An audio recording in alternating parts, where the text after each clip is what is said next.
Olá, investidor, seja muito bem-vindo a mais um vídeo aqui da Aplica Capital Invest. E hoje a gente vai continuar aqui a nossa maratona renda fixa no episódio 2, né? Falar aí sobre o CDB e a taxa Selic, que são um assunto dentro de renda fixa que talvez, se não ser o mais procurado assim pelos investidores em renda fixa, talvez seja um dos mais, né? Porque o CDB hoje é um título de investimento que praticamente a maioria dos investidores no mercado brasileiro possuem em sua carteira, né? Eu acho que a questão da diversificação é muito importante. Então, muitas pessoas, pela renda fixa ser segura, né, ter essa questão de segurança, optam pelo CDB, que talvez seja um dos títulos que mais tem rentabilidade dentro da renda fixa. E a gente vai falar aqui um pouquinho sobre eles, né? E também lembrar você aí que se você gostar desse vídeo, se tiver te ajudado um pouquinho a entender sobre o CDB e sobre a taxa Selic, peço aí para você curtir o vídeo, se inscrever no canal aí e seguir a gente também lá no Instagram, aplicapital.fc. Se tiver algum amigo seu aí que esteja com dúvida em renda fixa e esteja precisando de um vídeo aí sobre o CDB, se tiver com alguma dúvida em relação ao investimento nesse título, compartilhe esse vídeo aí também com quem estiver precisando. E sem muita enrolação, né? Essa maratona aqui que a gente vai fazer, a gente vai tentar manter os vídeos o mais curto possível, né? E vamos começar aqui o episódio 2. Falando um pouquinho sobre o CDB, né? O que é o CDB? O CDB chama-se Certificado de Depósito Bancário. Eu tinha falado no último vídeo que os títulos de renda fixa nada mais são do que títulos emitidos por instituições financeiras ou até mesmo pelo próprio governo. Aí está a separação entre título público e título privado, né? E eles emitem esse título, o investidor vai, investe nesse título, é meio como se estivesse emprestando dinheiro a essa instituição emissora, e depois ele receberá esse dinheiro de volta com o acréscimo de juros. No CDB, basicamente é o mesmo raciocínio. Está aqui o banco, né, uma instituição financeira, e ele faz a emissão do CDB, esse título que chama Certificado de Depósito Bancário.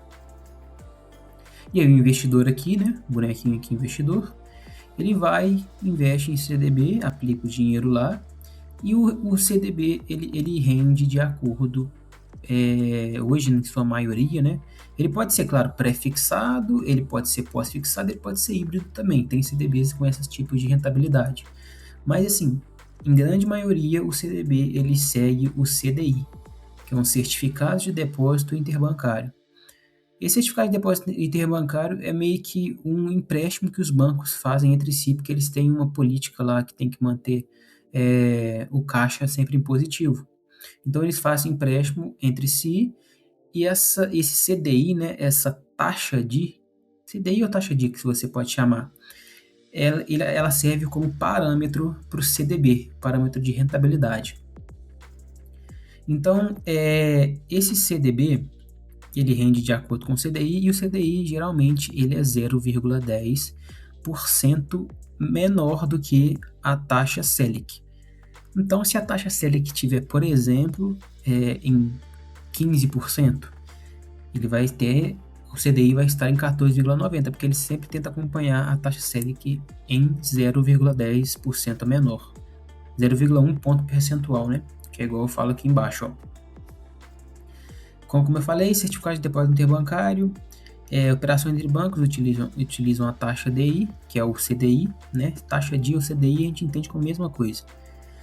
E o CDI não é um tipo de investimento, né? Muita gente acha que o CDI é um tipo de investimento, é um título que você pode investir, mas não. O CDI ele serve para investidores como a gente apenas como um parâmetro de rentabilidade, que é atrelado ao CDB. Então o investidor foi lá e investiu no CDB, sei lá, às vezes rendendo 100% do CDI, que aí vai ser 14,90. Vamos pegar esse exemplo de 15% da taxa Selic, né? Então vou pegar a calculadora aqui para a gente fazer um pequeno exercício aqui. Então, como a taxa Selic nesse contexto aqui, nesse exemplo que eu estou usando é 15%, o CDI vai estar em 14,90. Vamos supor aqui que a gente investiu R$ 5.000 hoje e a gente não vai investir mais nada nesses próximos anos.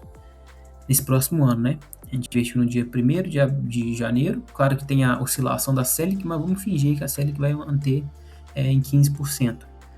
Então, a rentabilidade anual vai ser 14,90 do CDI, sendo ele 100% CDI, né? Então, vamos botar aqui vezes 0,1490. Então, esses 5.000 aí vão render R$ 745 no ano. Então, você vai deixar anualmente esses 5.000 assim e ele vai render esse valor. Claro que, igual eu falei, pode acontecer da taxa Selic oscilar para cima ou para baixo e a rentabilidade meio que mudar nesse percentual.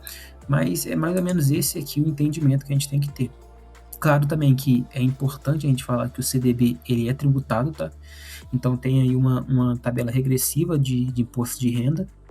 Você paga de acordo com o tempo que você ficar deixar lá o investimento, né? Quanto mais o dinheiro ficar investido, mais tempo ele ficar investido, menor é a alíquota do imposto de renda.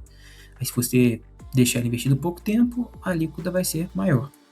E o CDB ele é muito prático também, porque ele tem liquidez diária, né? O CDB ele hoje é um investimento seguro e prático. Você pode deixar lá o dinheiro investido, rendendo, e você pode resgatar, na sua maioria, a hora que você quiser, né? Tem CDBs, claro, que tem vencimento, mas eu acho que a grande maioria aí tem liquidez diária.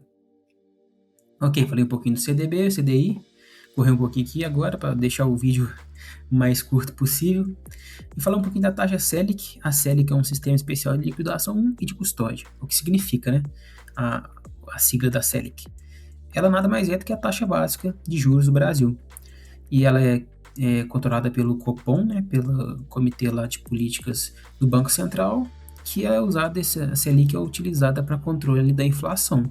Quando a Selic está mais alta, encarece um pouquinho o crédito e as pessoas tendem a consumir menos, o que pode abaixar a inflação. E aí vice-versa, né? Definição estabelecida pelo Copom do Banco Central, como eu falei, influência afeta juros de empréstimos, financiamentos e investimentos. Então, quanto maior a Selic tiver, vai ser mais difícil, assim, menos animadas as pessoas vão ficar a pegar empréstimo, financiamento, porque os juros vai ser maior na hora de você pagar esses empréstimos. Só que para os investidores de renda fixa fica mais atrativo, que igual eu falei aqui, ó, Selic alta, o crédito mais caro e renda fixa mais atrativa. Como a taxa Selic, se ela tiver, por exemplo, em 15%, 16%, ela aumentou. A taxa igual eu falei, o CDI, ele aumenta de acordo com a taxa Selic, porque ele tenta seguir ela, né? Igual eu falei, 0,10% a menos. Então o CDI vai aumentar, consequentemente a rentabilidade do CDB vai aumentar também. E aqui, né, a Selic embaixo, o crédito mais barato, só que a renda variável tende a ganhar mais atratividade. Então, você investe, quando a Selic está baixa, você investe em ações, em determinadas ações, claro, depende de cada caso, mas é mais atrativo do que você investir em renda fixa. A Selic hoje está em 14%, então a taxa está aí por volta de 3,90% ao ano, mais ou menos. E creio que é isso no geral, acho que ficou bem resumido aqui. Peço desculpa aí se eu demorei um pouquinho, né? Mas é um assunto que tem muito detalhe pra gente falar. E aqui a gente chegou ao fim desse episódio 2, né? Do Maratona Renda Fixa. E aí, se você tiver gostado, não se esqueça de se inscrever no canal, de curtir aí, dar uma força pra gente. E também comentar se vocês tiverem alguma observação para me corrigir, para alguma coisa assim. Fala assim, você esqueceu de falar disso, alguma coisa. Como eu aprendo aqui fazendo esses conteúdos, eu também posso aprender, claro, com vocês aí nos comentários. Então, a gente se vê aí no episódio 3 e tamo junto.